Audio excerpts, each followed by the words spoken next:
8 अक्टूबर को हमारी अदालतों ने उसकी बरीयत का फैसला दिया आसिया मलूना की, और 10 को नहीं सुनाया, जनाब स्पीकर 16 और 20 को भी नहीं सुनाया, 31 अक्टूबर को सुनाया जब गाजी इल्मुद्दीन का यौम शहादत था।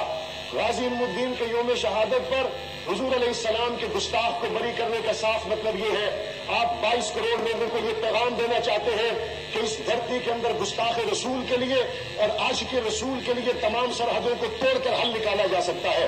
मैं देखता हूँ इस मुल्क के अंदर असगर खान केस का अभी तक कोई फैसला नहीं हुआ, इस मुल्क के अंदर अभी तक जनरल मुशर्रफ पर जो चार्जेस लगे उनका कोई फैसला नहीं हुआ। लेकिन अगर जल्दी फैसले हुए या मुमताज कादरी के हुए, जल्दी फैसले हुए तो आसिया मलूना के हुए। क्या वजह है कि ऐसे उशाक को दिन ब दिन हुजूर अलैहिस्सलाम से मोहब्बत करने वालों को कभी खून में नहाकर, कभी अदालतों से मायूस होकर वापस आना पड़ता है।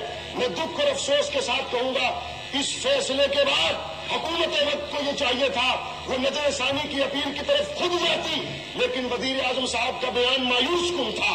वजीर आजम साहब ने जल्दी पर तेल का काम किया, इसमें कोई शक नहीं।